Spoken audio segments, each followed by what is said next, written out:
Welcome back to Hot Streak Podcast. We're here with a new week of news. It's been an interesting week in the NBA world, as always. First off, I'm just surprised that Saif's in the building today. He's actually in the building. I stay in the building under a ceiling 24/7, 365, bro. I don't ever go outside this. No, I'm just playing, but yeah, dude, I'm excited to be here too. I'll be here again for the next 3 weeks, so better quality, better sound, better everything. For real. I'm not just talking to the wall today. Yeah, I know, right? I'm like looking there. Person. Imaginary Saif. Let's get it kicking with some NBA news. Get it kicking. Get it balling? Get it balling sounds better. Get it rolling. Get it rolling. Like a bowling ball. With some NBA news. Injury news first. Tim Hardaway Jr. from the Knicks is out at least 2 weeks. Steph Curry also injured his ankle. They're saying at least 2 weeks out with that sprained ankle. Kawhi Leonard making his return, possibly sometime this weekend or early next week. The Spurs have quietly been the third best team in the West without his services, so adding Kawhi to the mix is definitely going to add explosiveness to that team, which I think they probably lack that the most. Plus the obviously letting him be the last guy to take the shot. He can make a shot from anywhere on the court. So the Spurs are going to get better. I don't know, man. Quietly just being in third place. They're great at home, apparently. Look at their record. 11-2 at home and 5-6 away. So it's not a bad away record. But yeah, it makes sense. They're holding it down at home. Yeah, let's just do a quick roundup of the Western Conference seedings right now. We got the Rockets in first, the Warriors in second, Spurs in third, Trailblazers in fourth, the Nuggets in fifth place, the Timberwolves with a tie. They're in sixth, and then the Jazz and the Pelicans round out the eighth seed. We got the Thunder trailing a little bit, and then I think the Lakers dropped a couple spots. They've been on a losing streak. So yeah, they're right under the Clippers. 8-15 versus 8-14. Is Doc Rivers is his job in trouble, or is he good? He's like the GM and the coach. Honestly, I think he needs to get fired. I'd have to agree, but at the same time, I don't think much is going to change in Clipperland. Yeah.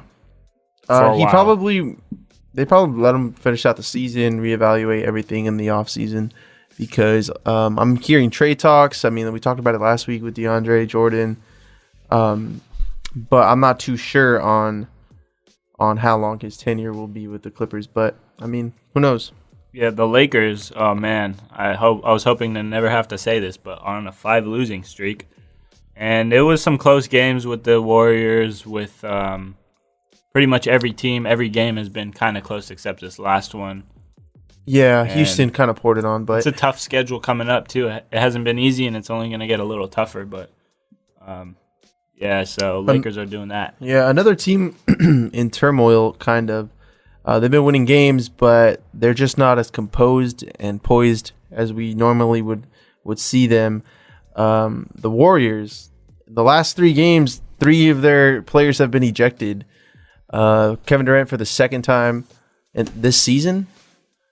I don't know. I don't know if it's inconsistency. That's something with KD, in my opinion. Look, the thing is, he got 2 ejections in the last couple games this year, and before that, he's only been ejected once in his whole career.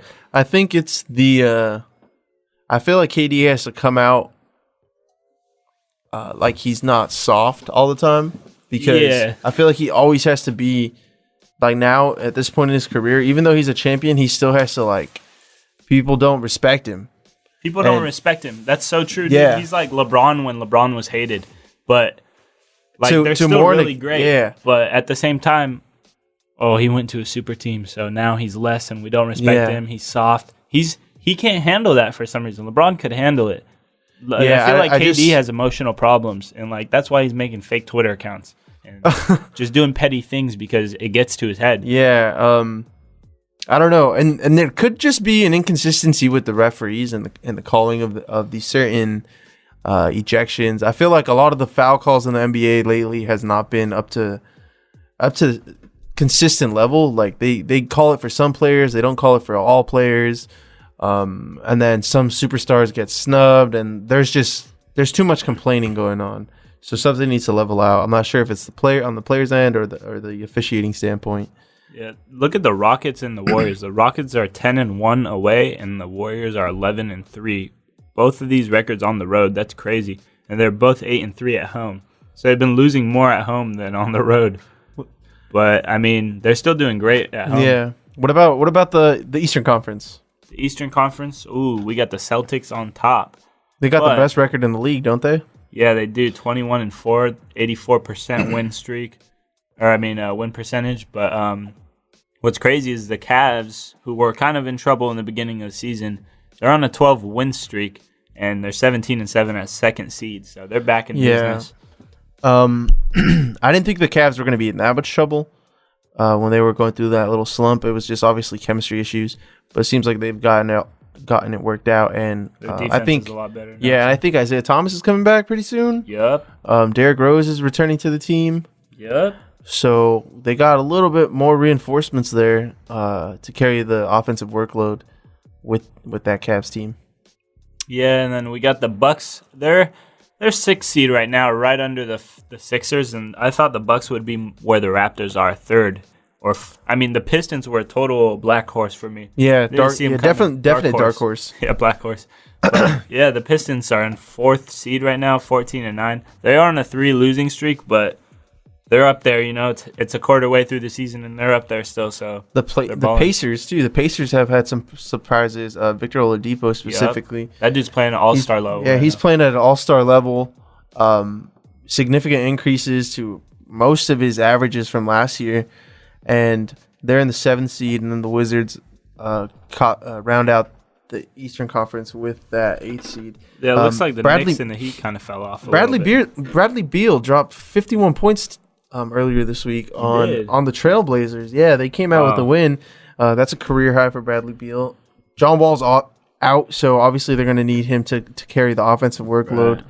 So, speaking of high-scoring games, did you see Donovan Mitchell, the rookie, score 41 points? Oh, yeah, out of Utah, right? Yeah, man, I'm telling you, that dude is going to be a baller.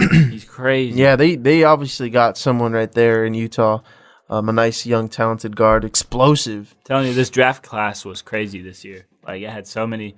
Dennis Smith Jr., Lonzo Ball, Jason Tatum, Kyle Kuzma. Kyle Kuzma is actually the rookie of the month of November. Oh, yeah. For the West. Yeah, for the West. Clutch. We needed that so much over in Lakerland. For real. We got the Magic fell to 10-15, but they're kind of balling. The Hornets, I'm surprised to see them at 9-13 just because Dwight Howard's playing pretty well. Yeah, Dwight Howard putting people on skates. But the East is looking a lot more competitive, right? Like, look at these bottom teams. It's the Hornets, the Heat, and the Knicks. The Knicks were balling earlier in the season. And then the Wizards are 8th. So, yeah, it looks pretty competitive right in the middle of the pack. And then down at the bottom, you know who you got. You know who you got down at the Just kind of like the West. But the West is actually kind of looking pretty weak right now, too. Like, the Clippers are 10th. And the Thunder is 9th. And so what do you think's going on with OKC? OKC is... Honestly, I haven't watched them enough this year to even give a good opinion on like what's wrong with them. Yeah, but obviously something's wrong, and you can kind of tell that obviously there's some chemistry issues, and they're 2-9. It's chemistry issues. It's defensive issues. They don't play enough defense. Their road is bad. Like 2-9 is a bad road record, and they're 9-3 at home. 9-3 is good. Yeah, and I think over the last month, I think the only team that they beat that was an underdog against was the Warriors. And every team they've been ranked higher than every other team in the league based on last year and based on what additions they've made. And obviously they've kind of underwhelmed at this point. You know what is a problem too? Is they have Andre Roberson, one of their best defenders, and they've been hack-a-shacking him so much. Really? To the point where it's like almost funny because they just know he's going to miss. Yeah, he's not a great jump shooter. He can't shoot free throws. I think it's a mental block on his end. Right? You're a professional, man. You're supposed to do that. You do this every day. And I forgot. Oh, they did the same thing to Ben Simmons recently. They've been hack-a-shacking Ben Simmons? Hack-a-shacking Ben Simmons, and the worst part is hack-a-benning? The Wizards did it against the Sixers, obviously. They hack-a-shacked Ben Simmons, He shot like 40 free throws in the fourth quarter. What? And the fourth quarter lasted 48 minutes. And the commissioner was sitting right there, and he was just talking this year about how, they're going to revisit that rule and see what they can do to fix foulings at the end of the game, trying to prolong it. But literally, I think he took like 50 free throw shots that game. Wow. And they hacked the I have to see the shit out of him. Yeah, I have to see that. And it's crazy. Do my Googles on that. Let me see if I got that. Ben Simmons, Hack-a-Shaq. It's just crazy because, like, I mean, it'll teach Ben, get your free throws down. Yeah. But it's such a flaw in the NBA system because you can get a 40-minute, like 24 times in the fourth quarter. I said 40. I was tripping. 24 times in the fourth quarter. That's 24 times at the line. So each time he was shooting like, at least 2 shots. That's 48 possible points. So he's shooting up 48 shots. That's 48 shots. Wow. That is 24 times at the line, but that's 48 shots. And it's like he missed a bunch of them, but it's his worst. They're definitely gonna have to revisit that rule. Yeah, he's but 50-50 at the same time, these guys are professional basketball players. They should know how to shoot a free throw. They should be consistent from the line. Yeah, but I think they made that rule for players like Shaq and the big men who they're only there for their size and they can put the ball in the bucket sometimes. But that's a risk you take. I forgot on the injury segment about Devin Booker. He actually picked up an injury earlier this week as well. Oh, did he? Strained left adductor on, I believe that's in your midsection area. Damn, he just dropped like 40. It's one of those injuries where it could heal faster than expected, or it could take a little bit of time. So there's not really a timetable since this recording happened the same day. But we'll find out more about that and then keep you guys updated. Oh, what else we got? We already talked about Kawhi coming back, and then I guess Jerry West got a new position with he left the Warriors. Yeah, went to the Clippers, which this disappoints me as a Laker fan because I was disappointed to see him go to the Warriors, but at least it's not the Clippers. And then Jerry he went West, to the Clippers, man. Come on. I mean, he's making $5 million. I don't know where else an old man like him could make that much money on destroying a team. So that's true. Pretty easy. Maybe the Lakers got an inside guy. Yeah, maybe he was a Lakers plant. Yeah, they planted a seed. Yeah, but anyways, that's pretty much it for the basketball section. Unless you got anything else to add. Yeah, I agree. That's pretty much it with the NBA news for this week. Stay tuned for the NFL news. Yeah. Hey, what's up, guys? DJ ADM. You're not listening to Hot Streak Podcast. And we're back on Hot Streak. I hope you enjoyed that music break. We got some NFL news coming at you fast right now. So first and foremost, this was like a dirty hit weekend. Rob Gronkowski from the Patriots picked up a 1-game suspension for a late dirty hit on Tavares White, I believe. Tre'Davious White. And the guy got a concussion. Yeah, he got a concussion. It's not a football play. That's the kind of stuff that they want out of the league.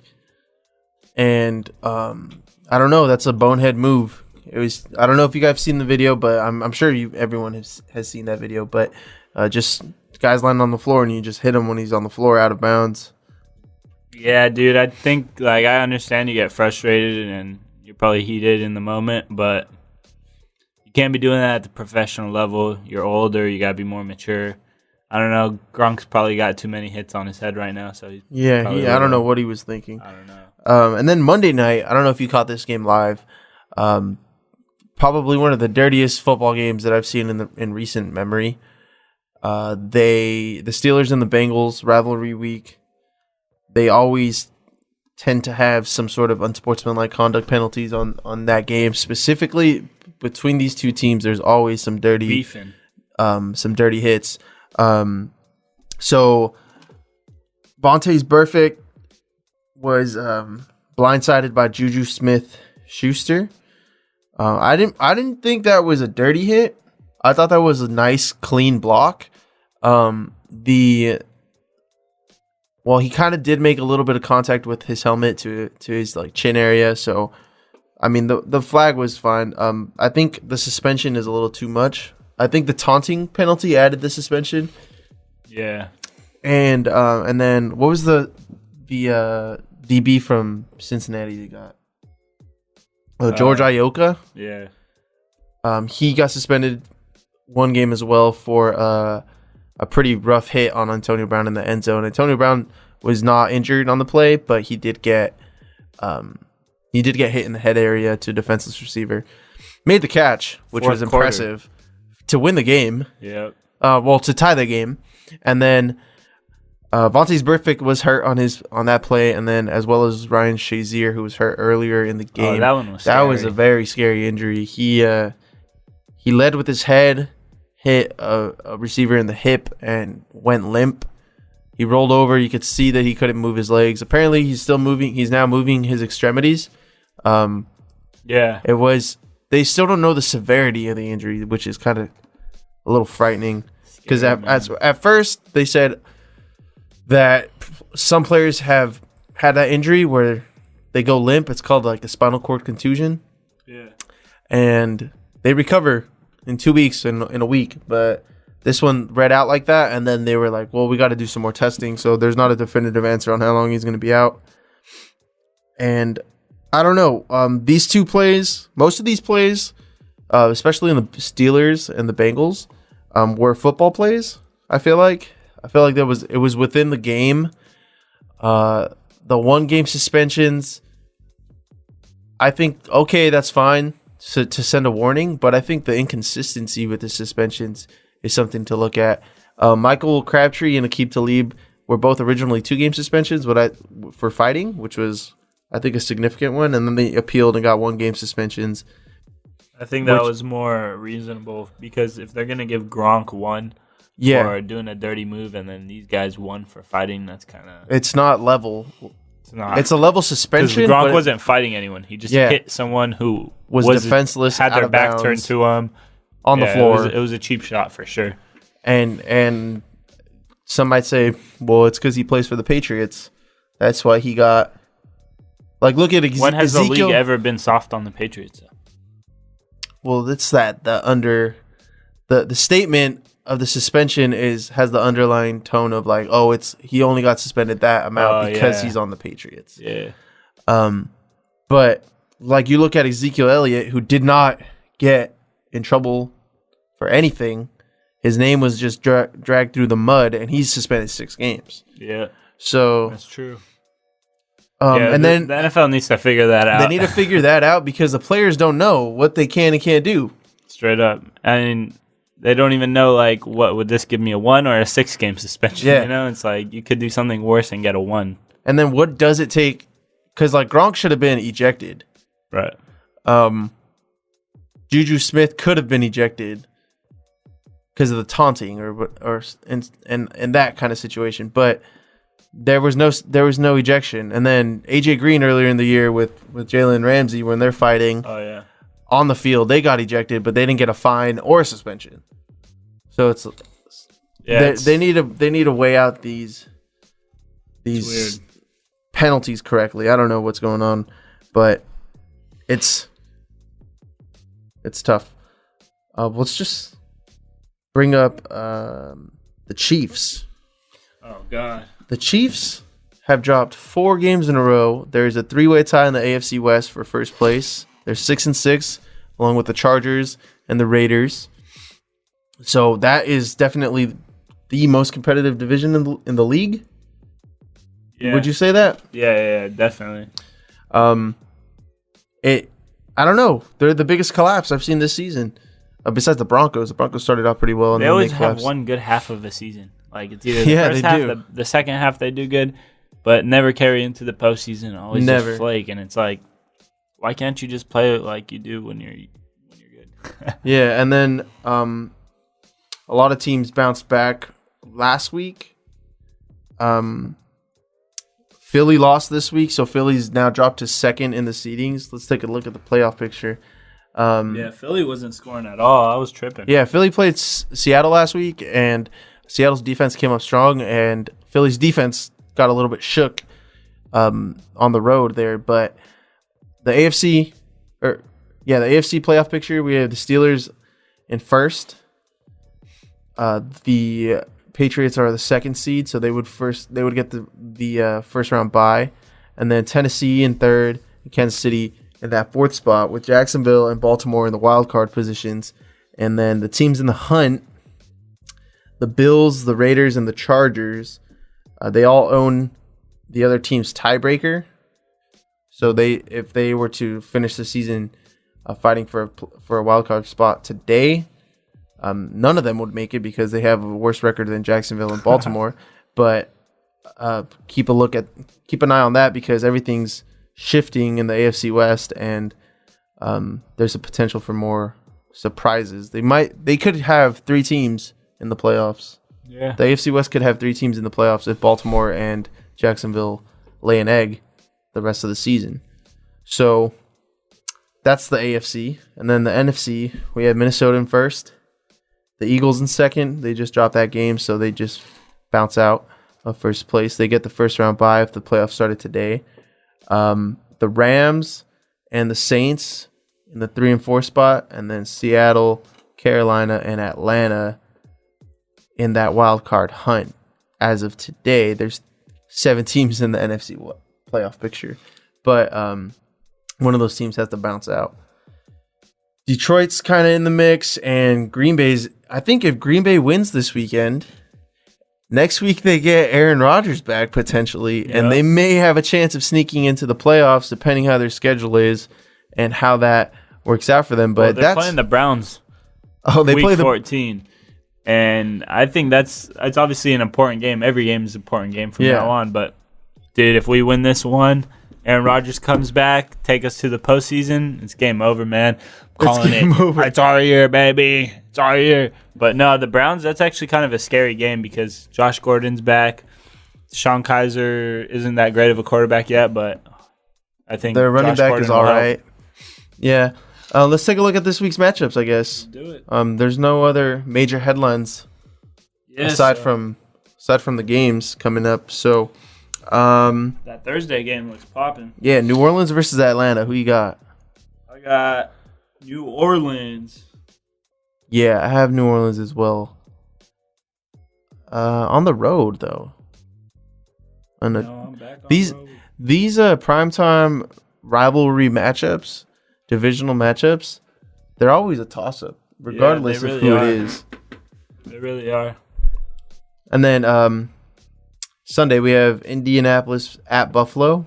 Buffalo. Yeah, Buffalo's going to win that. I need everyone to lose, though. Chicago at Cincinnati. I got Cincinnati. They look like, I don't know what the collapse was. It was just they're up against a better team. But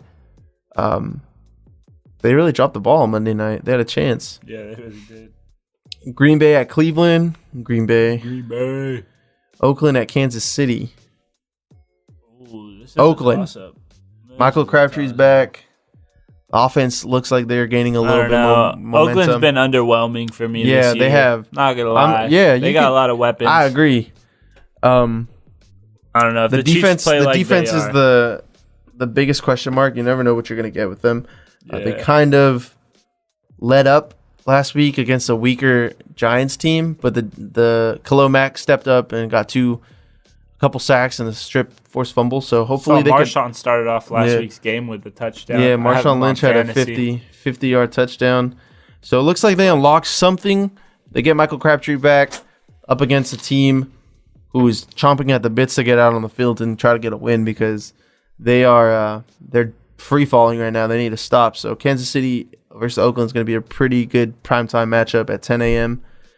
on Sunday. And then Dallas, another team that's lurking in the playoff bubble. They're going up against New York, the New York Giants with new starting quarterback Eli Manning, confirmed. Dallas played really well last week, but like I said, these divisional matchups, you never know what you're going to get. I was so wrong about Dallas last week. I thought the Redskins were going to win. Dallas got their offensive lineman back, and then the Redskins just dropped with injuries like flies.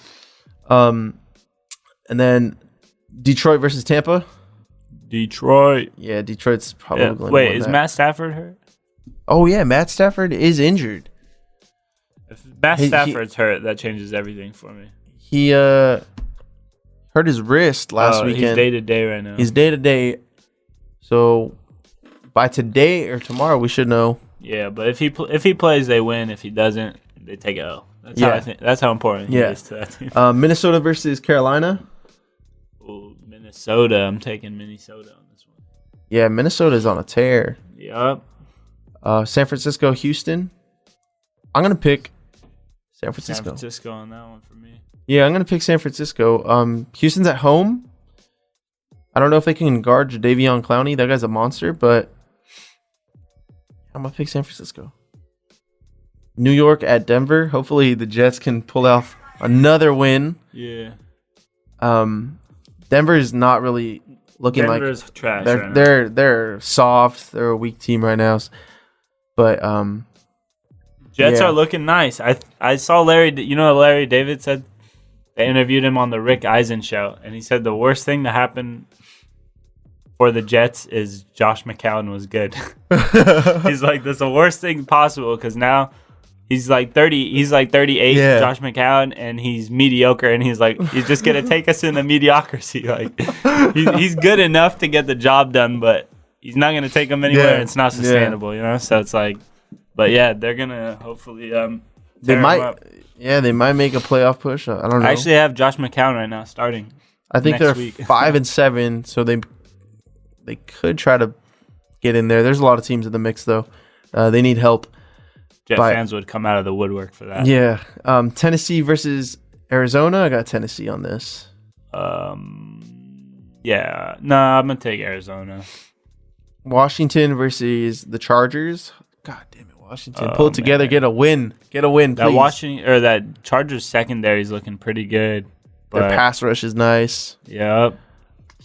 Man, the Redskins been letting me down. And the Redskins offensive line is like made up of duct tape and some like hot glue because they got injured all last week. Their Pro Bowl tackle out last week. They need some help on that offensive line. Yeah, it's gonna be the Chargers out for that one. Philly versus the Rams. Two really good teams this season, but very unproven. Two second-year quarterbacks up against each other. Carson Wentz. That's the hype right there. Carson Wentz, a.k.a. Prince Harry, versus Jared Goff. See, Carson Wentz got a whole year of like experience ahead of Goff. Yeah, Goff got like a half a season. Yeah, Goff got half a season. But man, right now they got that thing going. I don't know. That's going to be such a good game. They're playing really good football. Their defense is great on both sides. The Rams in this case. The Rams. Know, I think Carson Wentz is putting MVP football up, so I think he's gonna bounce back. He had a pretty rough game last week. Yeah, he did. But he's gonna bounce back. Seattle at Jacksonville. Ooh, Jacksonville. Although Blake Bortles, why are you still a quarterback? This team has so much potential, dude. If they could just get a decent quarterback, they have weapons on the offense, a good running, it would complete the team. It really would. Like they would be a Super Bowl team. Potential trade. Blake Bortles trade to New York for Eli. You can reunite Tom Coughlin with Eli. I mean, Eli probably would like to be in. That would be a nice addition. But why would you trade Blake Bortles for Eli? Or you just don't. You trade something for Eli. Yeah, that's true. I mean, you got a good running back. Your offensive line is good. You don't have a good quarterback. You just replace him with aging Eli Manning with a good running back and a really good defense. Aging Eli? That's his new name, Aging Eli. And then the Sunday night primetime matchup, Baltimore at Pittsburgh. Another one of those AFC North divisional matchups. There's a lot of divisional games this week. A lot of playoff implications on the line. So keep that in mind when you're watching your games this weekend. And then on Monday night, we have New England at Miami. Miami came off a pretty strong win with Matt Moore as their quarterback. And I don't know, against New England at home, do I smell upset? Do I smell upset? New England. You do smell a little upset. I think that's what it is in the air, too. I think I can smell a little bit, but Just because it's a Monday night game. That's why. It's a Monday night game, and it's late in the season at Miami. Yep. It's just a disaster waiting to happen. Yeah, it sounds like rain. Sounds Gronk's like out. no Gronk. They still got plenty of weapons. Yeah, and they got do. They got, what's his name? Rex Burkhead. Oh, yeah. The running back. That guy, I saw him in the preseason. Third string undrafted. And he's like, oh, this guy's going to make the squad. Like, confident. He's going to make the squad. And he's over here scoring 2 touchdowns, like 50-yard touchdown runs against the Bills, I think, last week. My man is balling. I dropped him like a fool in fantasy football earlier in the season. And guess what? I feel like a fool right now. Well, you got Marshawn Lynch, so that's fine. That's true. True. So that brings it to the end of the NFL segment. Keep it locked. Well, quick plug. Saif, plug yourself. Follow my Instagram at SafeK94. Follow our Instagram at Hot Streak Podcast. And yeah, Carlos? Yeah, you can follow me on Instagram at chef_cgod and on Twitter at TupacLoveChild. Yeah, keep it locked. We got some more news for you. Soccer news coming up. This is Conor McGregor, and you're now listening to Hot Streak. And we're back on Hot Streak. Hope you enjoyed that break. We're back with some soccer news. So we're going to recap last week's games because there were some pretty crucial games last week. Specifically in the Premier League, we had Arsenal versus Man U. I think I said leading up to this game, Arsenal have everything in their hearts to lose this game. And you know what? They didn't disappoint. They lost. They lost 3-1 to Man U. Manchester United put on a very clinical attacking display. Aside from the 2 errors in the Arsenal defense, well, all 3 goals were errors because the first goal was a horrible horizontal pass, flat pass right into the attacking player's view, and that guy just pounced on it and scored in the 3rd minute. And then the second goal, same thing, defensive error, failed to clear the ball, played it into the opposition's attacking player, and he did a nice little turn, fired it into the bottom corner. So they were down 2-0 in the first 10 minutes. They bounced back, got a goal in the second half, right as the second half started, but it wasn't enough. They let up another goal towards the end of the game, and they failed to beat Man U. The first loss at the Emirates this season. And then Manchester City on Sunday came out with a win, so they increased their lead at the top of the table. Leading into this weekend in the Premier League, very good games coming up. Chelsea versus West Ham, trying to maintain the same pace in second. I think Chelsea's in second or in third. Then Man U versus Manchester City, the Manchester derby. Paul Pogba picked up a red card last week, so he's not going to play. Stupid foul. He stamped on the guy's leg, so he's going to miss a very important game against the league leaders. Manchester City has been struggling a little bit. They've been coming out clutch with some last-minute goals. They're going to have to come at Man U because it's going to be a battle. And Arsenal versus Southampton. Hopefully they can bounce back with a win.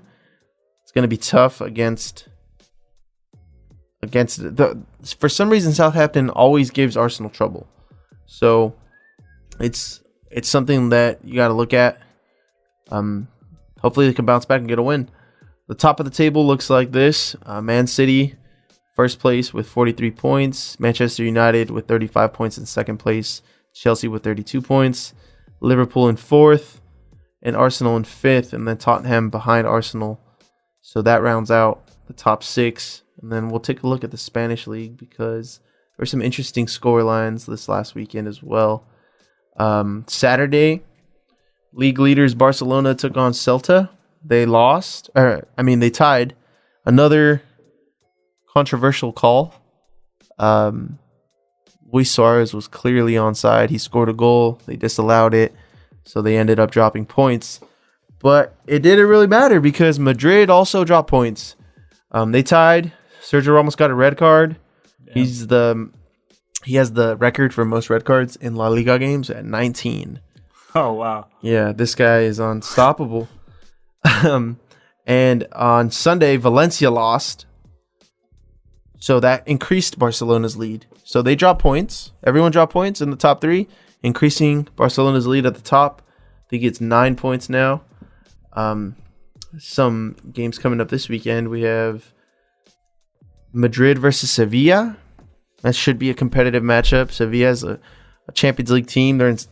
They're pretty tough. Solid competition for Real Madrid. Valencia versus Celta. So hopefully Celta can beat Valencia, or at least draw with them, so Barcelona can increase the lead. And then on Sunday, Barcelona versus Villarreal. That should be a pretty good matchup as well. Samuel Umtiti, the center back for Barcelona's picked up an injury this weekend. He's going to be out for at least 8 weeks, so he's going to miss the Clásico coming up at the end of the month. That's unfortunate news for their defense. They haven't been playing as great as they can, so look for a lot of teams to try to pick apart their defense there. The table, Barcelona is in first with a 5-point lead on Valencia. And then Atletico Madrid's in third, Real Madrid's in fourth, and Sevilla's in fifth place. Villarreal is at sixth, so that rounds out the top six for Spain. And then the Bundesliga, we have games from last weekend. A little recap. Borussia Dortmund still struggling. They tied with Bayern Leverkusen. Bayern Munich won 3-1 against Hanover, and Schalke tied. And Leipzig lost to Hoffenheim 4-0, so that's surprising. And this weekend, some pretty good games coming up as well. Borussia, hopefully, they could use that midweek clash in the Champions League as momentum and bring it into this week, because they play Werder Bremen, so that's a winnable game. I think they could get a win. And Bayern Munich plays Frankfurt. And Leipzig plays Mons. Schalke versus Borussia Mönchengladbach. Man, I'm getting better with those pronunciations, honestly. Mönchengladbach. Borussia Mönchengladbach. That's the Germans. I'm going to take a look at the table real quick. Let me pull that up. Yeah, Bayern Munich's in first. Leipzig is in second. Schalke is in third. Borussia Mönchengladbach is in fourth. Hoffenheim in fifth, and Borussia Dortmund in sixth place. And then the French league, last week, pretty interesting. PSG lost. Trouble in Paradise. Trouble in Paris. They lost to Strasbourg, a smaller tier team. They were on the road. And then Monaco won. So those are the top two teams in France that how their previous week's matchups went. This week, PSG versus Lille. So they're looking to bounce back. Monaco versus Troyes, trying to maintain a win streak. And let's look at the table here. French league. PSG's in first. Lyon is in second place. Monaco's in third. Marseille's in fourth. Nantes in fifth.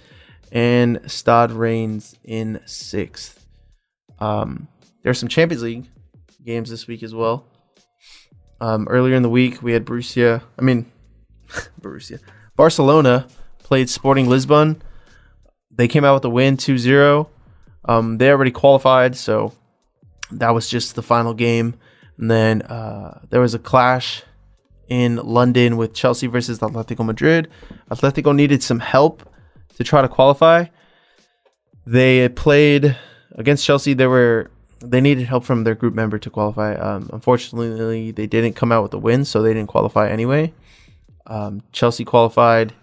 Manchester United played CSK Moscow, and they came out with a win. Roma came out with a win. Juventus won. Bayern Munich versus PSG was a surprising scoreline.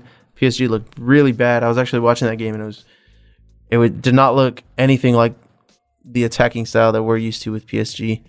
Bayern Munich tore them apart 3-1. And then, like I said earlier, Barcelona won. We don't know the Wednesday matchups. It was Borussia versus Real Madrid in the Bernabeu. So that's going to be a pretty tough matchup for Borussia. Christian Pulisic said that playing in the Bernabeu is the hardest stadium to play in. Why? Because of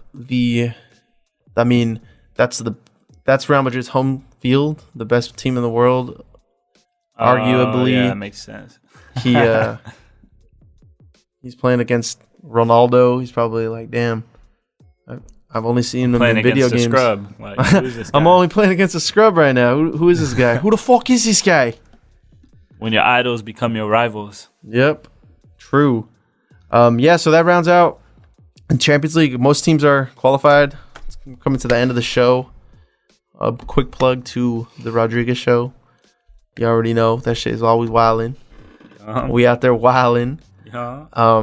Quick plug to Caesar at CRP Shows on Instagram. We got some big things coming. Caesar working on masterpieces left and right. He's up to something. He's shitting out the masterpieces. He says his best isn't the best yet, so he can't release this shit, but he got to release it because it's going to mess up his bowels. Yeah. So he releasing that. He going to wait till it's bester. Saif. And a new year of life, 23 years old. More life. More life. More years. Episode 23. This is the Jordan episode. That's right. I feel like Michael when I go inside. Yeah. I feel like Michael. Every time I come to the studio, I feel like Michael Jordan. Jackson. No? What? Johnson? All right. It's been a good week, guys. Some good news here and there. A little bit of filler here and there. You know what I mean? We got to do what we got to do to survive. Hey, it's a cold world out here. We'll have more next week like we always do. This one was the Michael Jordan episode. Next week will be the Mamba episode. Yeah, Mamba 24. Mentality next week. I might just have to come in reshape myself as a snake when I come in here just to slither up to the mic. You already know I'm going to have my Kobe's on. Yeah, boy, you better. We're going to have someone at the door checking for Kobe's.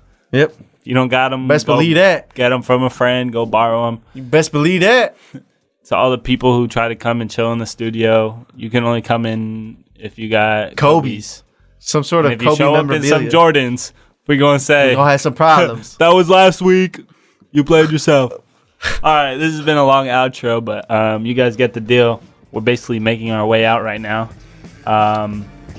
Tune in next week to hear some more shenanigans, and occasionally you'll hear about some sports.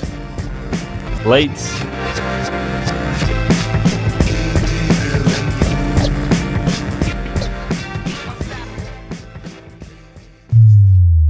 This was a Cesar Rodriguez production. Check out more at crpshows.com.